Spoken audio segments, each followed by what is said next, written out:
Hello my dear viewers, welcome to my channel. Today is a most requested video, that is the 2021 O-Level Science Part 2 paper discussion. So first I am taking the Part B of Part 2. The structure part will be discussed separately. So now I thought of first doing this Part B because most of the students find difficult to answer these type of questions. So let me say the structure. In part 2 B part, you have 5, 6, 7, 8, 9 likewise numbered. You have 5 questions. You have to answer 3. You have to answer 3 out of 5 and leave 2. So each question gains 20 marks. So 20 times 3 is 60 marks you get from this paper. So this is a paper where you can gain a lump of marks to increase your results. So today we'll discuss how we should answer these type of questions. Alright, so first I will be discussing all 5 questions. So this paper was faced by me. I did this paper last year May. So you all can watch through my channel how far I am successful in O-Level examination. Okay, the fifth one. So always these questions will be linked to some confusing parts, but if we read, we can easily understand the pattern of questioning. But 2021 O-Level, the pattern of questioning was really different and the questions was really interesting. So I am saying in my perspective. Okay, so let's go on. Fifth question, A part. Respiration is a biological process. The system organized for it is called the respiratory system. So they're starting with an introduction. Before saying this, always there is system questions in B part, part 2. So excretory system and respiratory system and lymphatic system, those systems they hadn't asked when I was doing the O-Level. So I predicted one of the 3 will come. So as I predicted, the respiratory system came. So likewise you also can predict. If you are thorough with the syllabus and papers, you can predict questions. So if you are lucky enough, you would get those. Okay, let's answer these respiratory system questions. Roman number 1. Write 2 changes occurring in inhaled air when it passes through the nasal cavity of man. So when you are inhaling air, the air goes through your nasal cavity. There are some changes occurring in the grade 11 part 1. You have this system lessons. In that they have given that the air will change to the body temperature and the air will become moisturous, and there are so many points. So in that too you can select and write. Roman number 2. Name the 2 structures which contain muscles contribute to increasing the volume of thoracic cavity during inspiration. So when you are taking air in, what happens is the volume of thoracic cavity increases. So volume increases means pressure is decreasing. For the increment of this volume, we need 2 structures which contain muscles contribute to the increasing volume of the thoracic cavity. So one is the respiratory surface, we can take as the lung. The other one we can take is most probably it should be the diaphragm. Diaphragm and the respiratory surface of the lung only act in contributing this increasing volume expansion, decreasing volume expansions. So name the 2 structures which contain muscles contributing to increase the volume of thoracic cavity during inspiration. So that would be the diaphragm and the respiratory surface. Roman number 3. A sketch of an alveolus in which gas exchange takes place in the respiration of man is given below. So I am going on actually detailedly explain you how you should answer. So you can check the textbook and pick up the perfect answers and suit to this. So now I am saying you how you should answer and how you should get the answer. Okay. So indicated at X and Y in the figure are 2 types of gases that exchange in the alveolus. Now although we breathe in air from the nose, the gas exchange is taken by the alveoli, or one alveoli. Alveoli is the plural form. So alveolus is one alveoli. It's like a grape sac-like structure where the gas exchange is taking place. So these alveoles are, they have veins, blood veins surround them, blood capillaries. So that one of the blood capillary only they have given here. So this is a blood capillary. So there you have the alveolus. So from this blood capillary, blood will diffuse into the alveolus. Sorry, the gas will diffuse into the alveolus and some gas will diffuse to the blood. So here only gas exchange is taken place. Carbon dioxide in the blood will diffuse to alveolus. Oxygen in alveoli will diffuse to the blood. Now diffusion means movement of particles from higher concentration to lower concentration. So when you take blood, carbon dioxide concentration is higher. So it is going for lower concentration to the alveolus. So diffusion is meant by that. So carbon dioxide diffuses from blood capillary to the alveolus. Oxygen is diffusing from the alveolus to the blood. So this is how gas exchange is taking place. Now they ask name X, gas X and gas Y. You know what comes in is oxygen. So gas X is oxygen. What goes out is carbon dioxide. So gas Y is carbon dioxide. So you have to first answer for X and then only you have to answer for Y, because they have say respective order. If you interchange and write them, your answer is wrong.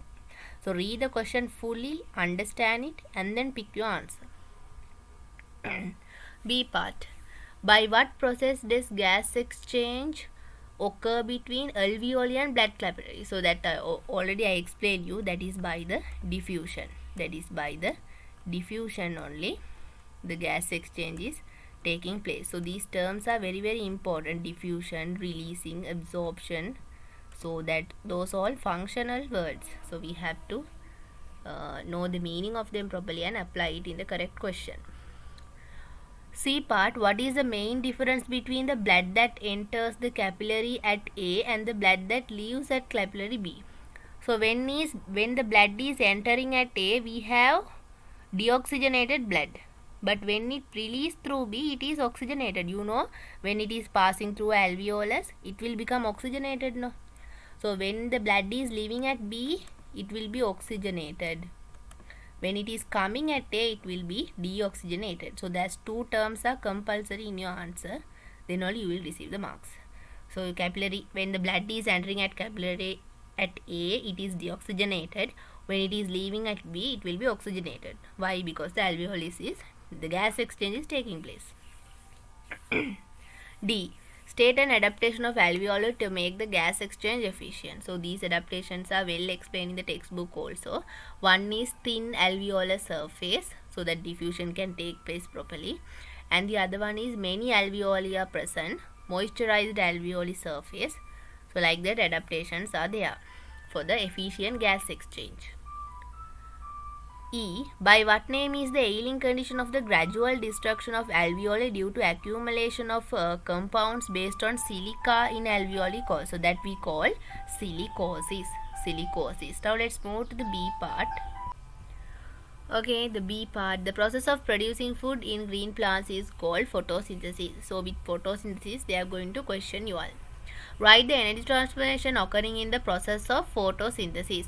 So you know light energy is converted to chemical energy during photosynthesis. So that is the energy transformation taking place. Light energy is converted to chemical energy.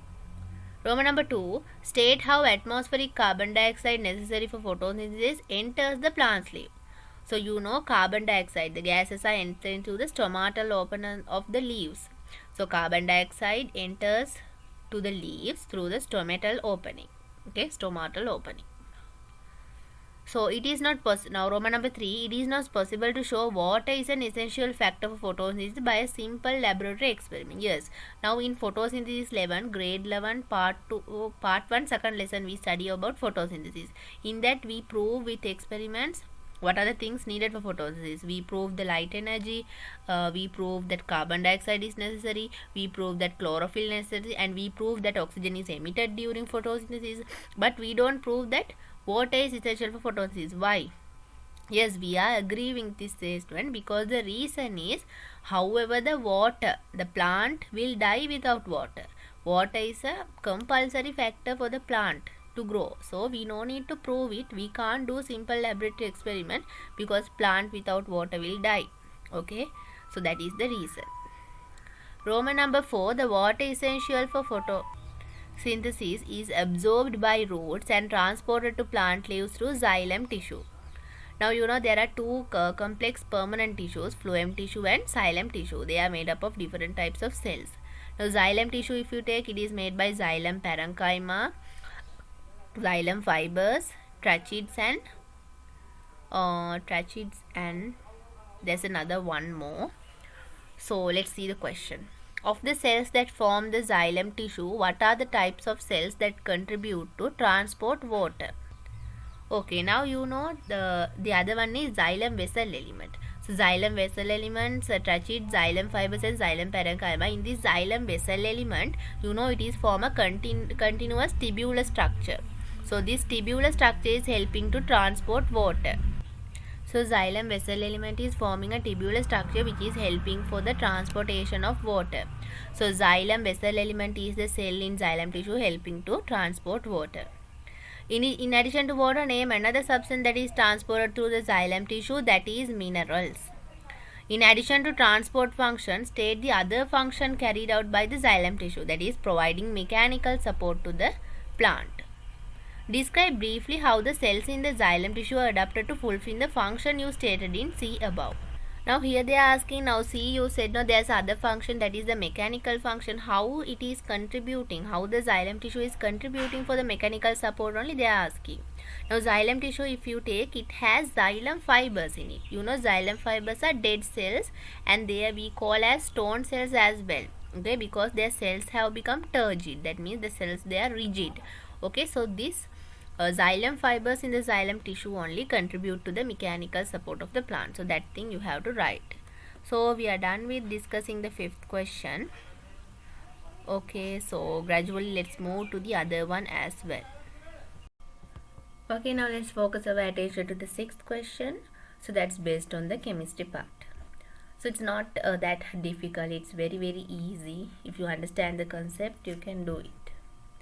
Sodium hydroxide is a basic chemical compound. It acts as a strong base in an aqueous solution.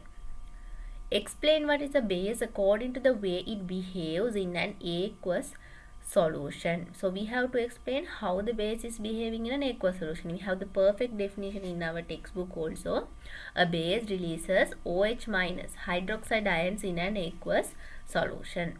That way you have to write. If you want for further clarification, you can refer the 7th lesson, acid bases and salt, grade 11 part 2 you have.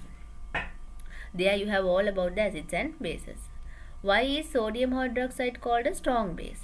Now if the bases are completely ionizing in an aqueous medium, we call them strong bases. If they are partially ionizing, we call them weak bases. So sodium hydroxide is a strong base. So with the pH also you can identify. Strong bases, their pH will be like 14, 15 likewise. Weak bases, their pH will be around close to the 7, like 8 likewise. Name an industrial use of sodium hydroxide.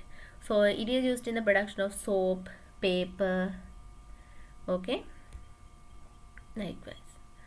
Now Roman number 4, for a laboratory experiment, a student prepared 500 cubic centimeter of sodium hydroxide solution with concentration of 1 mole per decimeter cube. Now obviously this is going to become a calculation question, so we have to carefully read and analyze it. Roman A part, name 2 laboratory glassware recorded in the above solution. Now this preparation of solution you have in the grade 11 third lesson, last part you have this. Glasswares, if you take watch glass, then the flask, conical flask, volumetric flask, those are all glasswares we are using, no? So you can write anything, watch glass, volumetric flask. Okay. B, how much is the mass of sodium hydroxide required to prepare the above solution? Now they are saying to find the mass. Now you know here we have two equations we can utilize, that is N equals simple M over capital M. Then next one is C, that is the concentration equal N over V, that is mole over volume, no? So here by this second equation, that means concentration equals N over V, we can find the moles. After that we can find the mass with the second equation. So concentration is 1. Number of mole we don't know. Volume is 500 cubic centimeter, means you have to make it for decimeter cube. Now you have to multiply by 1000. Okay, then you have to cut the two zeros. 5 times 1 and 5 times 2. So 2n. Okay, this side you have 2n, this side you have 1. Now this 500 is cancelled. So when you divide 1 by 2, then half, no? That means n is equal to 0.5 moles. That half a mole you can take. Now we know the number of moles. Keeping that, by this n equals mom, we can find the mass. N equals simple m only we should find. Capital M is what? Molar mass. Sodium hydroxide means you have 1 sodium, 1 oxygen, 1 hydrogen. Then sodium is 23, oxygen is 16, hydrogen is 1. That 3 you have to add. Then it would be 23, 33, 39, 40. Molar mass is 40. Molar mass is 40. Okay, now let me do the calculation. Molar mass is 40. Simple M we don't know. What is the N? That means mole is 0.5. So if you multiply 40 by 0.5, you will get the mass as 20. You will get the answer as 20. So 20 grams of sodium hydroxide is used in this solution preparation. So this is how you do these two equations. If you remember mole questions, easily you can gain the answers. It's all about applying the correct equation. Okay, now let's go to the other part.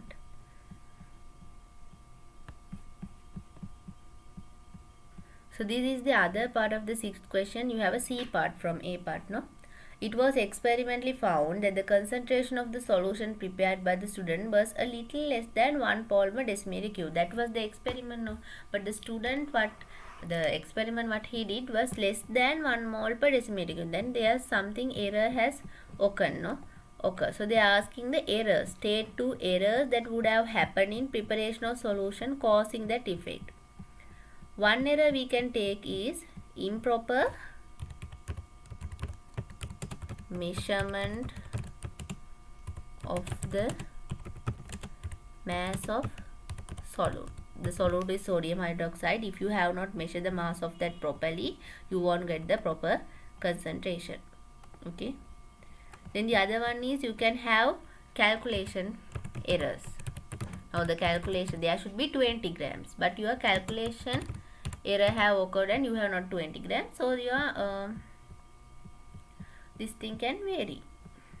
Okay, so improper measurement of the mass of solute or calculation errors can occur for the concentration differences. So that 2 errors you can take.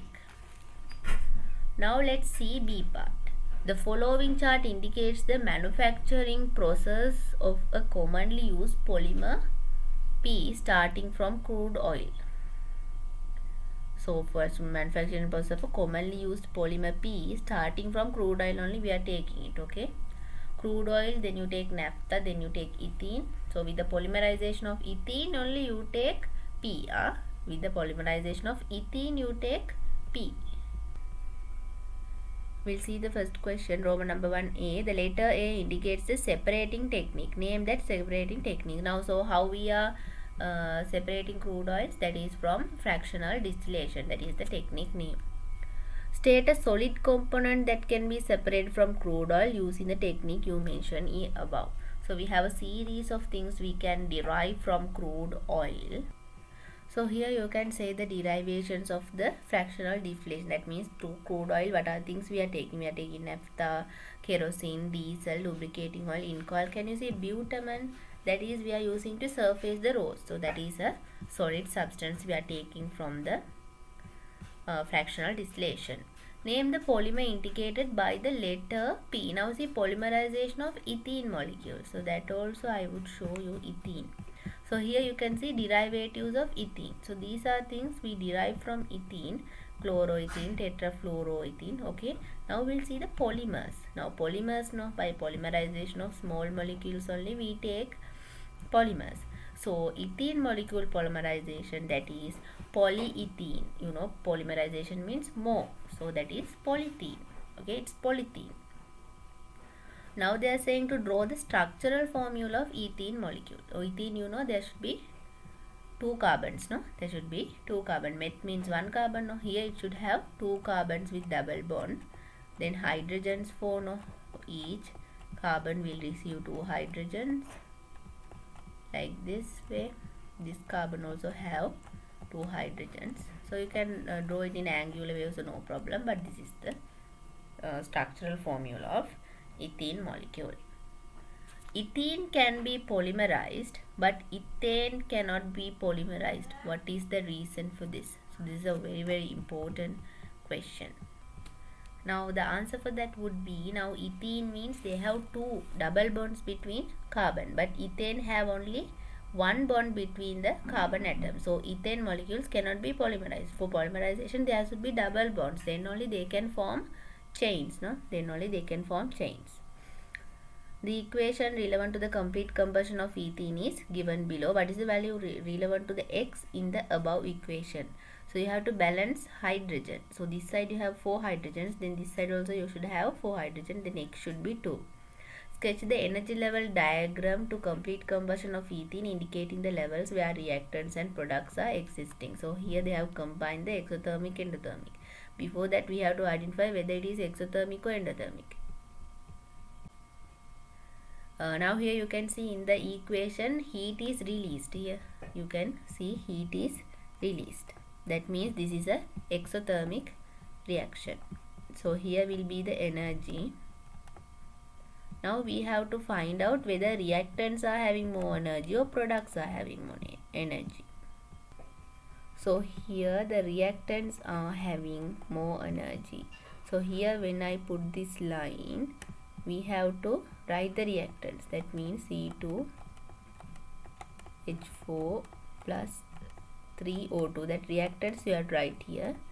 Then the products line should come down. Then the products we have to put 2CO2 plus 2H2O, like that.